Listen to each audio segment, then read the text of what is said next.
degan gap. Hamda odamlar bir odamga qanday muomala qildi degan vaqtda, masalan, men bir odamga muomala qilsam yoki mening kallamdagi ma'lum bir odam hargizmi u odamning o'zi olmasdan u odamning qilgan ish harakatlari. Demak, odamning nima qilishi shu odamga vakillik qiladi. Bizga nisbatan biz odamlarni uning qilgan ishiga asosan hukm qilamiz. Ammo u kallas o'zi nima deb o'ylaydi bo'lsa, u qilmoqchi bo'lgan ishini şu men deb turib oldi. Masalan, men kelgusi manda qilmoqchi, men shu. Men kelgusi olim bo'lmoqchi, demak men hozir olim. Men kelgusida boy bo'lmoqchi, men demak boy. Deb uning kallisidagi men obrazi kim o desa, uning qilmoqchi bo'lgan ishlari. Bunda ochib aytgan vaqtda boshqalar bizning realligimizni ko'rdi. Boshqalar bizni real bevosita ko'rdi. Ammo biz o'zimizni xiyoliy tuyg'u, xato tuyg'u bilan mo'lcharlab olamiz. Bundaq sharoit ostida bizni nima kelib chiqadi bo'lsa, doim boshqalarni xato tushunish yoki bo'lmasa başqalardan uşuqcha, ortiqcha talab. Mesela dostum bana çoxum yaxşı muomala qilish kerak. Dostum bana çoxum adabli muomala qilish kerak yoki dostum bana pul yurib turish kerak. Undas pul yurib turmizcha, bunun bir yaramlıq paydo bo'ldi. Undas bu yaramlıqni onun pul bermaslik keltirib chiqadimi yoki uning dostum bana pul berib turish kerak degan tuyg'usi keltirib chiqadimi? Endi balkim bu odamatining irsidan qolgan bo'lishi mumkin. Ya'ni bir odam balkim o'zini markaz deb o'ylab olishi mumkin dunyoning. U markaz deb o'ylab olganlik uchun hamma odamning uningga nisbatan bir bo'ysunishini, hamma odam shuning uchun xizmat qilishni yushunog'ida talab qilavishi mumkin. Shun kishilar ko'pincha atrofdagi odamlarning asosiyatini nazardan saq qilib, o'zini birlamchi o'rin qo'ydi. Bunda vaqtda nima shakllanadi bo'lsa, hammadan menga yaxshi muomala qilish kerak, men e'tirof qilish kerak yoki bo'lmasa Bana men o'zim degan sharoitlarni hozirlab berish kerak deb qaraydi. Men bu hayotda degandek bir do'stim birisi, masalan, sen do'stim, sen mendan cho'qim pul berib turishing kerak dedi. So'di, u berib turmadi. Buningda bir yaramlik paydo bo'ldi. Do'stlikqa nisbatan buningda xato tushunch bo'ldi. Yoki do'stlikqa nisbatan buningda besim bo'ldi masalan. Demak, bu yerda uningdagi bir yaramlik keltirayotgani do'stining uning pul bermasligimi yoki buning do'stim menga pul berish kerak deyotganimi degan masala bor. Şuna bu xil biz aytib aytayotgan titan tumur degan nima esa dal odamdagi o'ziga nisbatan xato tushunchalar. Bu xil xato tushunchalar ko'p bo'lgan siri sirtqi besim uningga darhol besib kirdi. Yoki uningda o'ziga nisbatan hech qanday tushuncha yo'q. U kimligini bilmaydi o'zining. Demak, bir odam o'zining kimligini bilmaganda, uning turmushda yuz berayotgan masalalar texmi murakkab, texmi g'uvo ko'rinadigan gap. U o'zining hatto masalasining nimaligini bilmaydi. Demek, o yüzden meselesinin nimelikini bilmese o meselesi hal kılanmaydı. O fakat meselenin bağlılığını, mevcutluğunu bilirdi. Bırak meselenin nimelikini bilemeydi. Meselenin nimelikini bilemeyende onun nispeten konkretini tedbir kolunlanmaydı. Bu vaxtda adamlar, tuyg'usizlar besim işi kirib kaldı.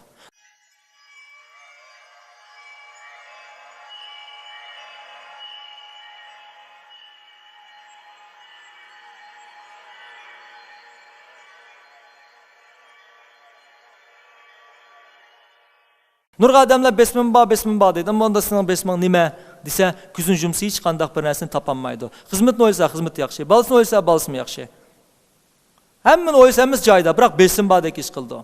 Nimish qolsa, uningda psixik salat chamberga intayin mo'xu deb qo'yamiz, g'uva bo'lganlik uchun u zot o'zining besim manbasining nereden kelayotganligini bilmaydi. Amniyat uningdagi besim manbasi nereden kelyapti dal ihtiyoç besiminden kelyapti. Bu ihtiyacı onun asli şahsi ihtiyacı mı degan unda emas. Fakat atrofdagi kishilarning shug'ullanayotgan narsa uning asosiyatini ihtiyacı bo'lib qoladi. Shunga biz ko'pincha psixologiyada cho'qim bir odamning psixik salohiyat chamberi ekan. Bunda ochib aytgan vaqtda uningda bir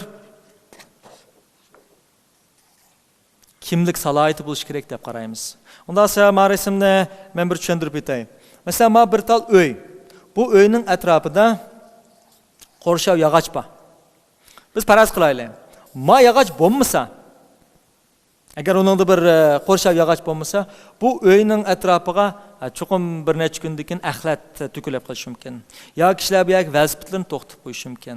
Hatto bu yani xola uburnining o'rnida ishlatish mumkin. Nima ish qilsa? Chunki bu uyning chegara sezilmagan. Agar buni chegara sezib qo'yish bo'lsa, tabiiy odam buning sirtida bo'ladi. Demek adamlar ko'pincha aloqa qilgan vaqtda ular o'zining aslidagi boshqalardan talab qiladigan ehtiyojini bevosita o'tirib qo'ymaydi. Buni yushurdi. Masalan, bir odam meni ko'nglimga tekkidek yoki meni ismimni atab yoki bo'lmasa Qalayimxon mening laqam bilan to'ldi. Hey, oy deb to'lgan bo'lsa, masalan, men buni ko'nglim keldi. Biroq u mendan sizning ko'nglingiz keldimi deb so'ragan vaqtda yo'q deb turib oldim. Unda bo'lsa, bu ikkinchi qatim buni mening u odamning meni yana oy deb to'lash imkoniyati kuchliqmi degan kuchliq. Albatta u meni yana oy deb to'laydi. Men yana biyaram bo'lma. U meni yana oy deb to'laydi. Yana men biyaram bo'lma. Bu vaqt nim paydo bo'ldi degan vaqtda menda u odam bilan bo'lgan o'tirishimizda hech qanday siziq sezib etmaganligim uchun u mening territoriyamga yoki mening psixik o'rnimga büsab kiraverdi.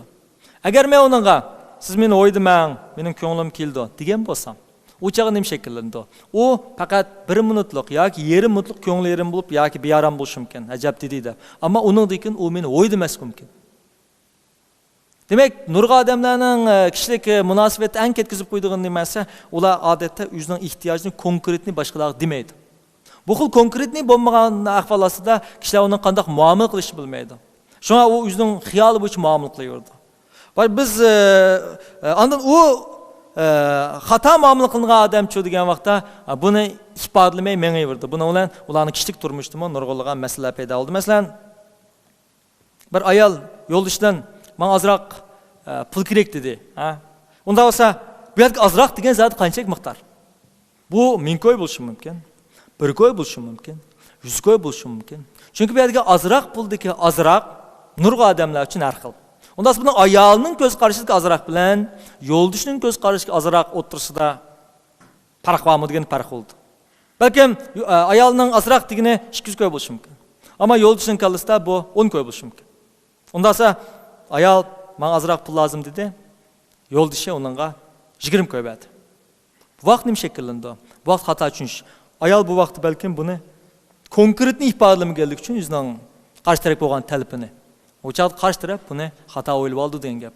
Demak, kishilik munosabatdami biz nurg'un vaqtlarda boshqalar bo'lgan talabimizni bevosita o'ttirib qo'ymaslik tufayli qarshi taraf bizga qanday muomala qilish bilmaydi. Bal tarbiyalashim shu. Nurg'a ota-onalar bolalarni yaxshi bo'l bolam deb qo'ydi. Unda esa bu ota-onaning kallasidagi yaxshi degan zonni men tushundirdi. U yavash qilmoqchimi? Yoki bo'lmasa tirishib o'qitmoqchimi? Yoki bo'lmasa zodi yaxshi degani zodi nimani ifodalaydi? Bundaq abstrakt narsalarni bolalarga tushunmaydi. Balkim bola buni yaxshi degani yavash deb tushunishi mumkin. Unda bir yavash bola yaxshi bolami? Unda deb kelolmaydi. Chunki u yavash bo'lganligi uchun uning muhitni qidirib tekshirishi yoki muhit bo'lgan aloqasi, uning kepsizligidan kelib chiqadigan muhit tushunchasi kemib ketishi mumkin. Demak, bu yerdagi yaxshi bal bo'l degandagi yaxshi intan g'uva bo'lganligi uchun qarshi tarafmi buningga g'uva inkas bildirdi. Demak, bir odamning psixik salohiyat chemberi qancha g'uva bo'lgan sari uning maslasi g'uva bo'ldi. Maslasi g'uva bo'lgan vaqtda uni qanday bir taraf qilishni bilmaydi. Qanday bir taraf qilishni bilmagan nim shaklida bo'lsa, to'xtamay besim his qilgan. Shunga ko'pinchimiz bugungi darsni nima tushunamiz degan vaqtda odamda chuqur bir qalqonning bo'lishi. O chuqur o'zining asli nimani yaxshi ko'radigan va nimani yaxshi ko'rmaganini bilish kerak. Mayli atrofdagi odamlar qanday bo'lib ketishidan qat nazar, u o'zining yaxshi ko'rgan narsaga ergishish kerak. Mayli odamlar nurg'un narsalarni qanchalik inkor qilishidan qat nazar, u qabul qilish kerak. Nurg'un odamlar nurg'un ishlarni mumkin emas deydi masalan. Nurg'un yoshlar nurg'un odamlarga ergishib, uni mumkin emas deydi. Balkim bu mumkin emasni mumkin qila oladigan mo'jizalar mavjud bo'lishi mumkin. Biroq bu bola nurg'unligini mumkin emasligini anglaganlik uchun, buning psixik salohiyat chemberi yuchiqlar bo'lganlik uchun, u balkim bu ishni mumkin emas deyish mumkin. Shu nurg'unligan yoshlarda tirishib eng oxirida muvaffaqiyat qozonish tuyg'usini kim yo'q qilib yetsa, atrofdagi odamlar yo'q qilib yetadi. Shunga bir odamda chuqur individual bo'lgan, xos bo'lgan, o'zining idisi tura oladigan shunday bir aniq bir qalqon eng oxirida shunday bir aniq chegara bo'lsa, u odamga sirtqi muhitdagi har qanday bir o'zgarish asosiyatini ta'sir qilolmaydi.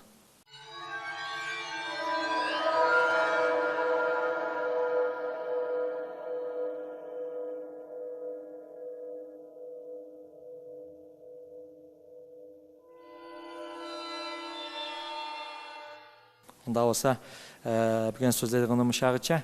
Agar tushunmagan savolinglar bo'lsa, so'rasang bo'ldi.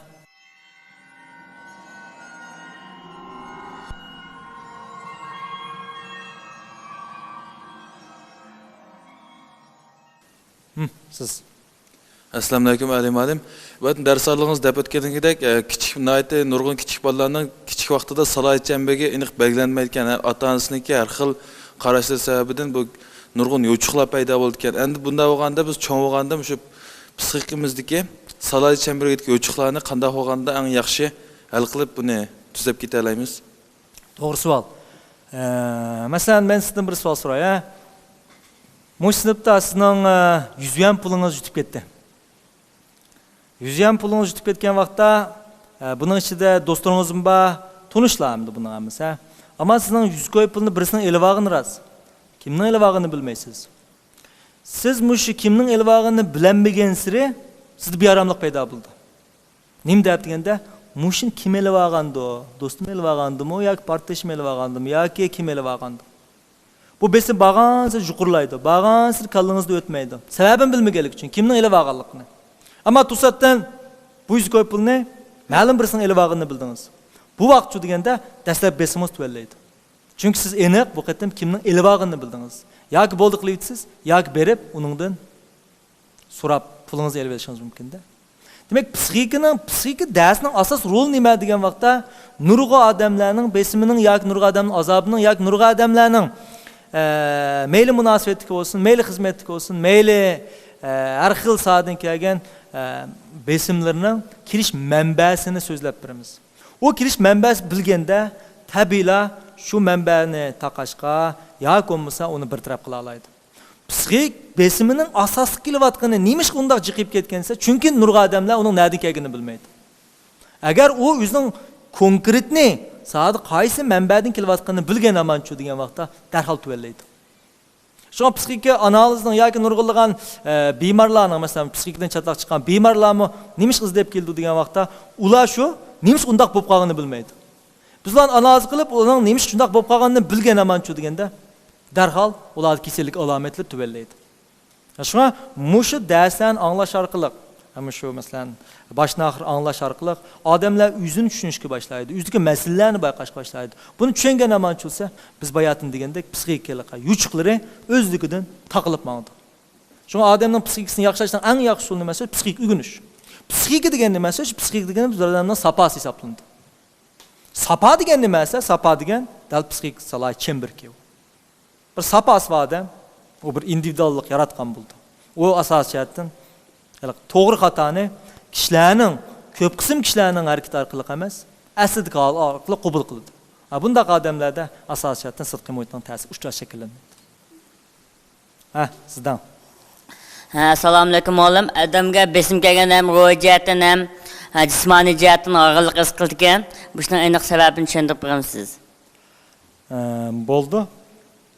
Endi besim kelgan vaqtda odam qanday his qildi? Biz buni psixikada elishish yoki qechish prinsipi bilan tushundiramiz.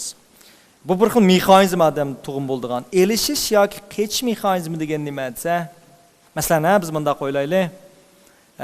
Bizamiz hozir o'rmonlikda. O'rmonlikka ketib olsak, tuyuqsiz bir shir uchrab qoldi. Og'zini shundoq yo'g'on echib qardi. Bu shirni hargizmi tamoqdan parz to'tamdiki deb o'ylamadi. Bu shundali bo'lsa, yeydigan shir. Unda aslida qanday tuyg'u paydo bo'ldi? Bu vaqtda mindal tursizlar, chinglar kirishidi, ko'zlaringlar yo'g'onab ketadi, mushkullar tursizlar. Unda aslida badanda qanday tuyg'u paydo bo'ldi degan vaqtda, badanda birinchi börek usti, ya'ni besim o'rmini deymiz, börek usti o'rmini ajrilib chiqdi. Bu ajrilib chiqqanda qanday ahvol yuz berdi desa, bu butun badanni bir xil jiddiy holatga keltirdi. Qon aylanish yaxshilandi. Nima qildi degan vaqtda, chunki shirni ko'rgan vaqtda odamning ikki xil tuyg'u paydo bo'ldi. Birisi uning bilan elishish yoki qechish. Unda elish uchun qanday bo'lish kerak? Kuchlanish kerak. Kuchlanish uchun badan buni oldi bilan tunib bo'ldi. Chunki biz shirni ko'rgan vaqtda bizning kurish nervimiz orqali bizning nerva markaz bir taraf qiyg'uvchimizga signal keldi. shirk urildi, tahdid, bu sening hayoting bilan munosabat, hayot mamoting bilan munosabat degan signal keldi. Bu signal kelgan vaqtda butun badanga signal uruytidi. Tahdid keldi, yo alishsan, yo qochsan, tayyorlik qil deydi. Buning tayyorlik uchun badan nima ish qildi desa, birinchi qon aylanish tizishib ketadi. Nayt tizishib ketadi. Börek üstü bezdeki hormon qo'yib berildi. Hücrelerdeki barliq energiyalar qo'l-putlaq yig'ildi. Anındıkin energiya mesela yağ ve şeker holatda u barliq kichikginam energiyani saqlab qolmay butun badanga chiqarib turdi. Chunki bu vaqtda uni hayot bilan munosabat qilganlik uchun. Diqqat, butunlay shirk kirdi. Bunda vaqtda odam shirdan boshqa hech narsani anglamaydi, shirdan boshqa hech narsani ko'rolmaydi. Bunda vaqtda apang to'lab tamaqani yevaldisimi anglamaysiz. Ya komissa kiyimning markasi ya kiyimim to'plab ketami deb o'ylamaysiz. Sizda bu yerda birinchi diqqat qiladigan narsa shir, qanday qech. Bu xil diqqatga odamda g'oyat zo'r energiya ketadi. Demak, odamlar turmushidagi nurg'un ishlarga xuddi shirga o'xshash muomala qilib olganlik uchun uning badandagi 5 energiyalarning hammasi mayli qon yoki may shaklida bo'lsin, barliq energiyalar sarf bo'lib ketgachga odam intayin org'inlik yashaydi. Endi bugungi jamiyat targizma bir odam xizmatga yoki maktab berish jarayonida shirk uchrab qolmaydi. Ammo nurg'a odamlar odatdagi masalalarga shirga o'xshash muomala qilib turib oldi. Demak, bu xil besim ostida yashaganda odamni tizla charchash paydo bo'ldi. Yoki bo'lmasa, men otni misol olsam, bizning badnimiz ot bo'lsa, bizning ro'yitimiz, ya'ni bizning kallimiz chavandoz bo'lsa, bu otni yaxshi boshqarib mang'alaydi endi. Ani qil, mani qil, mani qil, ani qil deb men ro'yit badanni boshqara oladi. Agar tasodifan bunda bo'lib qolsa, bu chaq chavandoz ostida ot ustida ulab qolsa, badan bu chavandozni boshqursa, bu uzun